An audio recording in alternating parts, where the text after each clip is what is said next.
तो hello friends, मैं सौरभ कुमार आप सभी का स्वागत करता हूं अपने यूट्यूब चैनल शिक्षाविद सौरभ पर। तो आज फ्रेंड्स बात करेंगे हम कंपैरेटिव लिटरेचर्स पे। कंपैरेटिव लिटरेचर्स के रिगार्डिंग आपके मन में जितने भी प्रकार के डाउट्स आ रहे होंगे, like eligibility criteria, seats, cutoff, fee structures, classes, admissions, counsellings, hostels, जितने भी प्रकार के आपके मन में डाउट्स आ रहे होंगे, सभी डाउट्स क्लियर करने का प्रयास करेंगे इस वीडियो में। तो शुरू से लेकर लास्ट तक जरूर देखें, तभी आपको पूरी चीज़ समझ में आएगी। तो चलिए चलते हैं हम अपने टॉपिक को। हमारा टॉपिक क्या है? कंपैरेटिव लिटरेचर्स पे फुल डिस्कशंस में मैं आपको बता दिया कि क्राइटेरिया पे बात करेंगे, सीट्स पे बात करेंगे, कटअप पे बात करेंगे, क्लासेस पे बात करेंगे, हॉस्टल पे, फ़ी पे, और जो भी काउंसलिंग वगैरह है या फ़ी वगैरह है, एडमिशन्स वगैरह, उस पर भी इसमें इंक्लूड करेंगे। तो लास्ट तक बने रहिए, तभी आपको पूरी चीज़ समझ में आएगी। तो हम बारी बारी से डिस्कस करते हैं। पहले हम बात करेंगे क्राइटेरिया पे। और क्राइटेरिया का मतलब हुआ कि आप किसी भी सेंट्रल यूनिवर्सिटी में एडमिशन लेना चाहते हैं या किसी भी यूनिवर्सिटी में एडमिशन लेना चाहते हैं, तो सबसे पहले आपको क्राइटेरिया चेक करना पड़ता है कि क्राइटेरिया आप फुलफिल कर पा रहे हैं कि नहीं कर पा रहे। अगर आप वहाँ के क्राइटेरिया फुलफिल नहीं कर पा रहे हैं तो आपको एडमिशन्स नहीं मिलेगी। तो क्या क्राइटेरिया देख लीजिएगा, अगर आप फुलफिल कर पा रहे हैं तो भी आपको एडमिशन्स मिलेगी। क्या है? एटलीस्ट 50% मार्क्स और एन इक्विवेलेंट ग्रेड। अगर 50% मार्क्स या इक्विवेलेंट ग्रेड है आपके बैचलर्स डिग्री में with 50% marks in equivalent grade in English और कंपलसरी और ऑप्शनल सब्जेक्ट्स। कहने का मतलब हुआ कि टोटल ग्रेजुएशन में आपके 50% मार्क्स होने चाहिए, या अगर 50% मार्क्स नहीं है उसके इक्विवेलेंट ग्रेड, आपके 50% मार्क्स से इक्विवेलेंट आपके पास ग्रेड है, और उसके साथ आपके पास इंग्लिश सब्जेक्ट्स होना चाहिए और इंग्लिश में 50% मार्क्स होना चाहिए। अगर कंपलसरी सब्जेक्ट के रूप में हो या तो क्या बोल सकते हैं ऑप्शनल सब्जेक्ट के रूप में, दोनों सब्जेक्ट के रूप में आपके पास इंग्लिश होना चाहिए, तभी आप एलिजिबल हैं यूनिवर्सिटी ऑफ हैदराबाद में कंपैरेटिव लिटरेचर्स के लिए। अब हम बात कर लेते हैं सीट्स पे। मुझे लग रहा होगा क्राइटेरिया आप समझ गए होंगे, अब हम सीट्स पे बात कर लेते हैं। तो फ्रेंड्स सीट्स पे हम बात करेंगे। टोटल 30 सीट्स हैं। कितने हैं? टोटल 30 सीट्स हैं। जनरल के लिए 12 सीट्स है, एससी के लिए 5 सीट्स है, एसटी के लिए 2 सीट्स है, ओबीसी के लिए 8 सीट्स है, और ईडब्ल्यूएस के लिए 3 सीट्स है, पीएच के लिए 1, डीपी कोटा के लिए 1। पीएच और डीपी कोटा जोड़ेंगे तो 30+2 हो जाएगा, 32 हो जाएगा, इसलिए मैं इसको अलग रखा है, सेपरेट रखा है। अब हम बात कर लेते हैं, जैसे मान लेते हैं कोई बच्चा ओबीसी में है। अगर कोई बच्चा ओबीसी में, कुछ दिन में मेरिट लिस्ट आएगी, जैसे आप जानते हैं कि एडमिशन्स पोर्टल ओपन हो चुकी है, आप जाकर रजिस्टर कर सकते हैं। तो मान लेते हैं मेरिट लिस्ट आने के बाद कोई बच्चा ओबीसी से बट उसका टॉप 12 में नाम आ गया, तो उसका एडमिशन्स जनरल से हो जाएगा और ओबीसी वाला सीट्स खाली रह जाएगा। तो ओबीसी वाला सीट्स खाली रह जाएगा, तो उसका एडमिशन्स, जो सीट्स खाली रहा उसमें ओबीसी वाले बच्चे का ही एडमिशन्स होगा। सेम आप एसटी वाले साथ भी अपना सकते हैं। अगर मान लेते कोई बच्चे एसटी से आता है और मेरिट लिस्ट आने के बाद उनका नाम टॉप 12 में आ गया, टॉप 12 में आने के बाद एससी का बच्चा जनरल में एडमिशन ले लेगा और एससी का सीट्स खाली रह जाएगा। तो जो एससी का सीट्स खाली रहेगा उसमें एससी के बच्चे कहीं एडमिशन होगा, ध्यान रखिएगा। अब हम बात कर लेते हैं कटअप पे। तो हर वीडियो में बार बार बोल रहा हूँ, हर लाइव सेशन में मैं बार बार रिपीट कर रहा हूँ कि यूनिवर्सिटी ऑफ हैदराबाद अपना कोई भी ऑफिशियल कटअप रिलीज नहीं करती है। कारण वही है कि यहाँ ऑफलाइन काउंसलिंग होती है, सबको प्रेजेंट होना होता है, सबको आना होता है। जो काउंसलिंग में नहीं आए उनको एडमिशन्स नहीं मिलेगी, सिंपल बात है। इसलिए यहाँ कटअप रिलीज नहीं करते। अदर यूनिवर्सिटी में देखेंगे first list, second list, third list, fourth list, 5 list तक भी आती है, क्योंकि ऑनलाइन काउंसलिंग वगैरह का ऑप्शन होता है, पर यहाँ ऑनलाइन काउंसलिंग का ऑप्शन नहीं है। आपको ऑफलाइन नहीं आना पड़ेगा एडमिशन्स लेने के लिए। तो इसलिए यहाँ ऑफिशियल कटअप रिलीज नहीं करते हैं। जो काउंसलिंग के लिए आता है उन्हीं को एडमिशन्स मिल जाता है। जब आप मान लेते हैं कोई बच्चा रैंक 1 वाले हैं, वहाँ एडमिशन्स के लिए नहीं आए हैं, पर काउंसलिंग में प्रेजेंट नहीं हो पाए, तो उनका एडमिशन्स नहीं होगा। तो इस बेसिस पे इन्होंने कटअप रिलीज नहीं किया है, ना करेंगे आगे भी। जब तक ऑफलाइन काउंसलिंग होगा तब तक तो मुझे कोई उम्मीद नहीं है कि ये ऑफिशियल कटअप रिलीज करेंगे। फिर भी एक अनुमान के तौर पे बता पाएंगे आपको। अगर आप जनरल कैटेगरी से हैं तो अगर आपके 190 के आसपास आपके मार्क्स आ रहे हैं तो बिल्कुल आपको काउंसलिंग के लिए बुला लिया जाएगा। अगर आपके 190 के प्लस मार्क्स हैं तो ईडब्ल्यूएस वाले 185, ओबीसी वाले 180, एससी वाले 160, एसटी वाले 150, पीएच वाले 120, डीपी कोटा वाले आपके कितने भी मार्क्स से आप आ जाए। सेम पीएचडी कैंडिडेट वाले भी आपके जितने भी मार्क्स हैं या जितने भी आपके रैंक आएंगे मेरिट लिस्ट में, उससे फ़र्क नहीं पड़ेगा। आप काउंसलिंग के लिए जरूर आइए, क्योंकि डीपी कोटा के लिए ऑलरेडी एक सीट रिजर्व है, पीएच कोटा के लिए भी एक सीट रिजर्व है। तो अगर पीएच कोटा है और आपका मार्क्स जनरल जनरल में काउंट हो जा रहा, मिस जनरल में आपके मेरिट लिस्ट में नाम आ जा रहा, तो आपका एडमिशन जनरल से हो जाएगा। या मान लेते हैं कोई बच्चे एक ही पीएच बच्चे हैं उस सब्जेक्ट्स में, लाइक मान लेते हैं आप कंपैरेटिव लिटरेचर के स्टूडेंट्स हैं और पूरे कंपैरेटिव लिटरेचर्स में काउंसलिंग के टाइम एक ही बच्चे पीएच में काउंसलिंग के लिए हैं, उनका और मान लेते हैं उनका 50 मार्क्स ही हैं और एक ही बच्चे प्रेजेंट होते हैं, तो उनका भी एडमिशन हो जाएगा क्योंकि एक सीट रिजर्व किया गया पीएच बच्चे के लिए, तो ध्यान रखिएगा। अब हम बात कर लेते हैं क्लासेस, आपकी क्लासेस कहाँ चलेगी। सभी बच्चे के मन में डाउट्स होते हैं कि आपके क्लासेस कहाँ चलेगी। तो आपके क्लासेस स्कूल ऑफ ह्यूमैनिटीज़ में चलते हैं। स्कूल ऑफ ह्यूमैनिटीज़ में बहुत सारे क्लासेस चलते हैं, जैसे यहाँ स्कूल बेसिस पर सिस्टम है, यहाँ डिपार्टमेंट वाइज नहीं है। जैसा आप अदर यूनिवर्सिटी में देखेंगे department of comparative literature, department of history, department of political science, department of Hindi, ऐसा यहाँ नहीं है। यहाँ स्कूल बेसिस पे है। आपके क्लासेस स्कूल ऑफ ह्यूमैनिटीज़ में चलेंगे। स्कूल ऑफ ह्यूमैनिटीज़ में हिंदी भी आती है, इंग्लिश भी आती है, कंपैरेटिव लिटरेचर्स भी, फिलोसफी भी, उर्दू भी, तेलुगु भी, लिंग्विस्टिक भी, ये सारे सब्जेक्ट्स ह्यूमैनिटीज़ में आते हैं। तो आपके क्लासेस स्कूल ऑफ ह्यूमैनिटीज़ में चलेंगे। हॉस्टल फैसिलिटी अवेलेबल है, 100% हॉस्टल की गारंटी है। हॉस्टल फी मात्र 500 रुपये है पर सेमेस्टर में। मान कर चलते हॉस्टल फी लगता ही नहीं है, आपको 6 महीने में सिर्फ 500 रुपया देना है। बस फैसिलिटीज़ अवेलेबल है, आपको क्लासेस जाना है तो क्लासेस आप बिल्कुल यूनिवर्सिटी की बस फैसिलिटीज प्रोवाइड, यूनिवर्सिटी बस फैसिलिटी प्रोवाइड कराती है। आप बस से क्लासेस जा सकते हैं और आ सकते हैं, बस फैसिलिटीज अवेलेबल है। तो 100% हॉस्टल की गारंटी है, सबको हॉस्टल मिलेगी, चाहे आप किसी भी स्टेट से आते हैं, कोई भी कैटेगरीज हैं, जेंडर में भी मेल हैं, फीमेल है या थर्ड जेंडर है, सबको हॉस्टल्स मिलती है, ध्यान रखिएगा। हॉस्टल की 100% गारंटी। अब हम बात कर लेते हैं फ़ी पे। सबसे बड़ी बात फ़ी है। फ़ी स्ट्रक्चर्स जान लेना ही ज़रूरी है, ताकि कोई बच्चे मिडिल फैमिली से आते हैं, कोई गरीब घर से आते हैं, वो एफर्ट कर पाएंगे या नहीं कर पाएंगे। जैसा हॉस्टल के लिए मैं बता दिया, सबसे कम फ़ी यहाँ का लगता है, बिल्कुल हॉस्टल आप वो कर पाएंगे। आपके लिए हॉस्टल एफोर्डेबल है, 500 रुपये आपको लगेंगे सिर्फ 6 महीने में, बहुत कम है। तो फ़ी स्ट्रक्चर जान लेते हैं। आपको एडमिशन टाइम देना पड़ेगा 7250 रुपये। ये ध्यान रखिए, फ़ी स्ट्रक्चर्स मैं पिछले ईयर के बेसिस पे बता रहा हूँ, सिर्फ फ़ी स्ट्रक्चर्स ये प्रीवियस ईयर की बेसिस पे बता रहा हूँ। वो हर साल 200 एक्सटेंड कर देते हैं, तो मान के चलिएगा आप 200 इसमें ऐड करके रखिएगा, ध्यान रखिएगा। 200 आप ऐड कर लीजिए, 200 ज़्यादा और नहीं बढ़ाते, बढ़ाएंगे भी नहीं, मुझे लगता है 200 बढ़ा देंगे, मुझे ऐसा लगता है हर साल 200 बढ़ा देते हैं।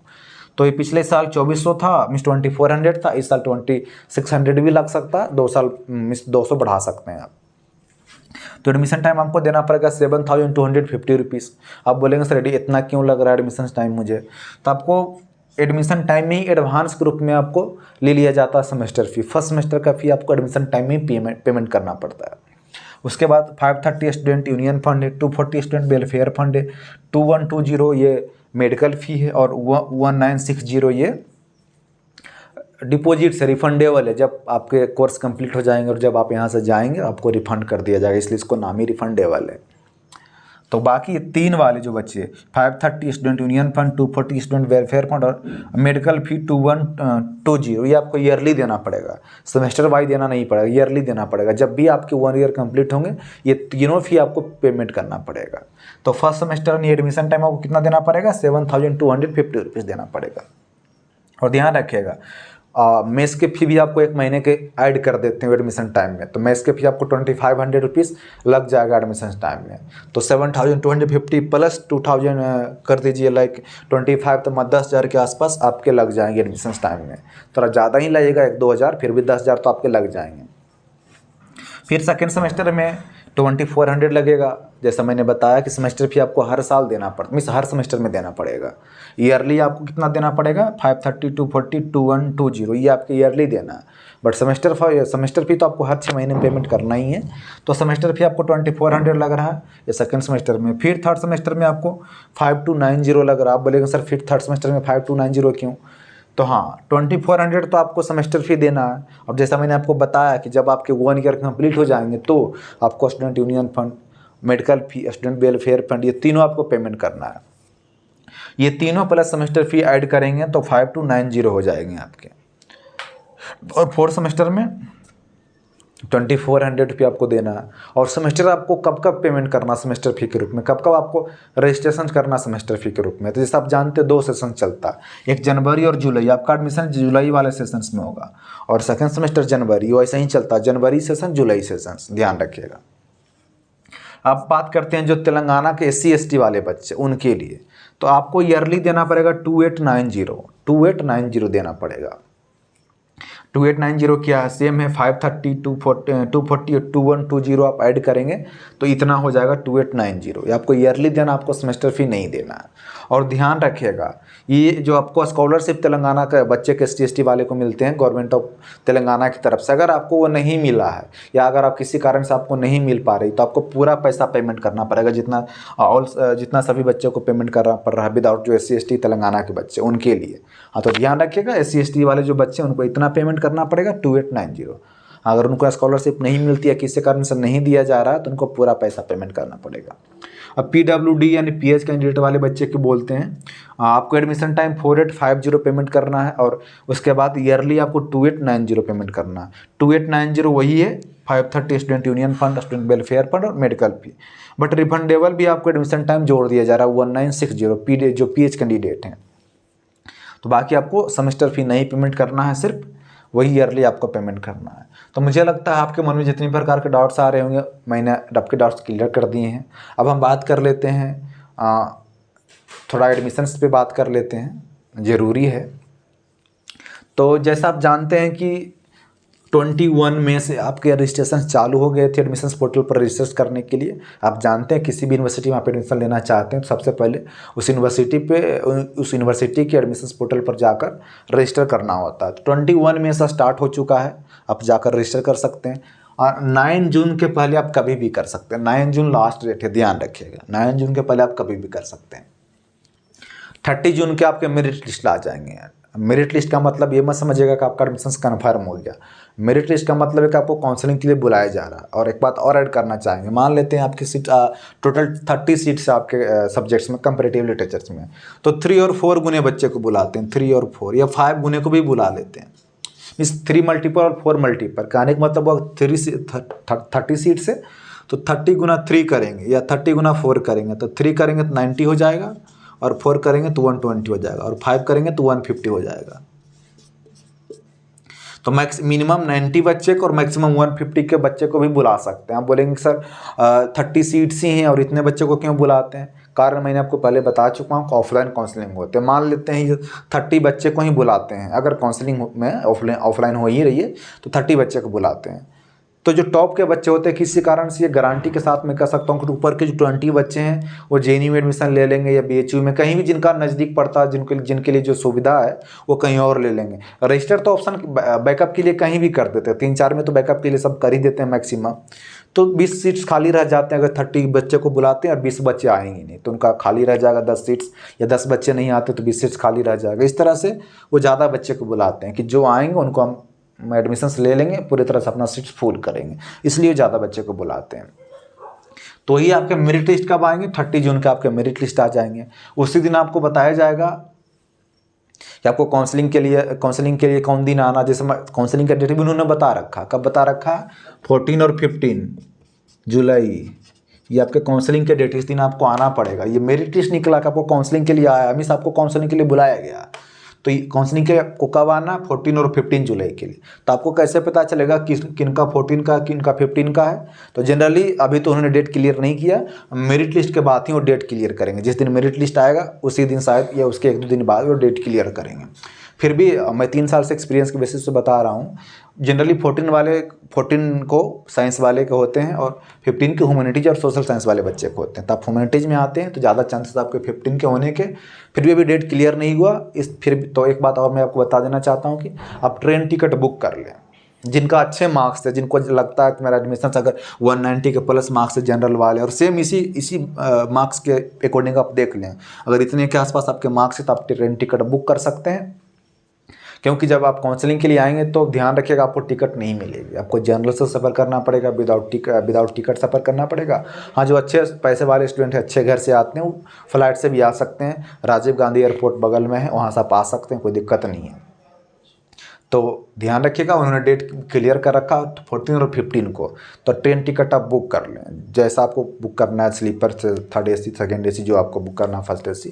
फ्लाइट से आना चाहते हैं तो कोई बात नहीं, उस टाइम में फ्लाइट से आ सकते हैं। मेरा काम था बताना, मैं आपको बता दिया।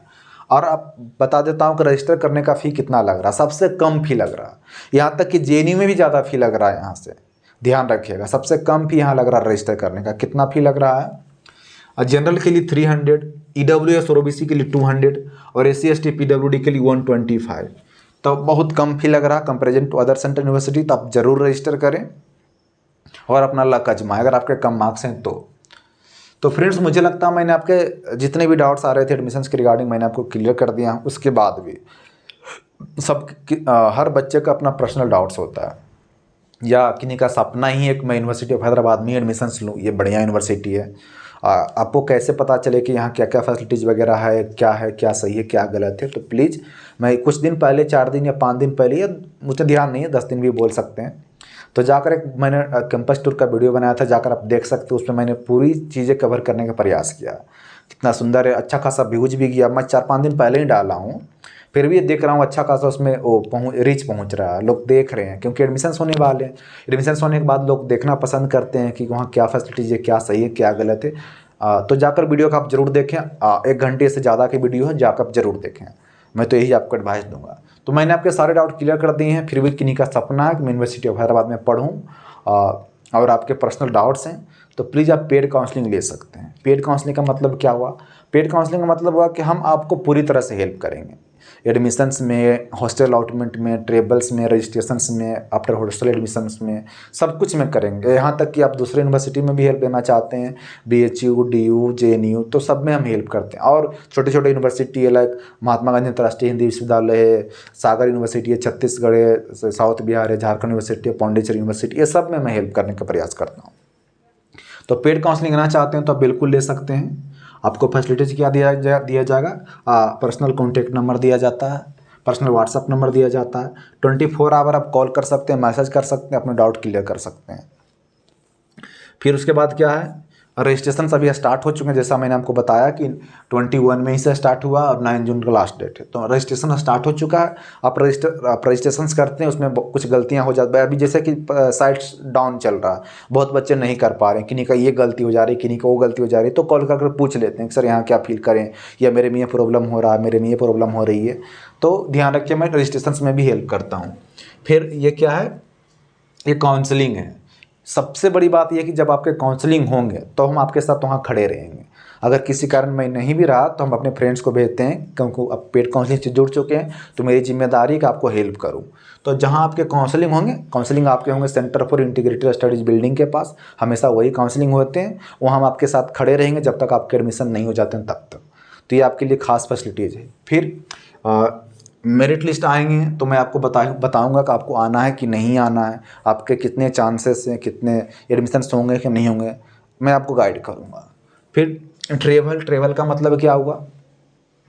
जैसे मैं अभी आपको बताया कि अभी टिकट बुक कर ले, उस टाइम में बहुत सारे प्रॉब्लम होते हैं। जैसे आप आएंगे, आने के बाद आपको डायरेक्ट आपको कैंपस में तो एंट्री मिल नहीं जाएगी, आपको बाहर ही रहना पड़ेगा। अगर आप अच्छे घर से आते हैं तो आप कहीं भी होटल में रह सकते हैं। जैसे आप जानते हैं हाईटेक सिटी है, मेट्रो सिटी है, तो आपको थोड़ा महंगा ही पड़ेगा। मिनिमम आपको 2 दिन तो रहना पड़ेगा, कम से कम आपको 1 दिन तो रहना पड़ेगा।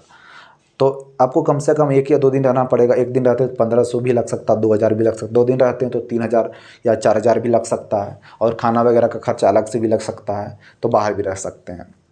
और आपको कैसे आना, कौन सा स्टेशन में उतरना है, रैपिडो लें, बस लें, ऑटो लें, कैब लें, कौन सा नियरेस्ट स्टेशन से, कौन सा नियरेस्ट मेट्रो स्टेशन से, ये सब आपके मन में डाउट्स आते हैं। तो वो सब मैं आपको हेल्प करने का यहाँ प्रयास करता हूँ। उसके बाद जो गरीब बच्चे हैं, गर्ल्स और बॉयज़ दोनों की मैं बात कर रहा हूँ, जो गरीब बच्चे हैं, जो बाहर एफर्ट नहीं कर पाएंगे, जैसा मैंने आपको बताया कि मिनिमम आपको 1500-2000 रुपया तो लग ही जाएंगे रूम के, तो उनको मैं अपना हॉस्टल में भी किसी तरह एडजस्ट करने का प्रयास करता हूँ। पिछले बार भी मैंने बहुत सारे बच्चों को किया था, और आप में भी कोई गरीब बच्चे हैं, खासकर मैं पेड काउंसलिंग वाले बच्चों को बता रहा हूँ, दूसरे बच्चों को मैं तो बिल्कुल नहीं रख सकता हूँ।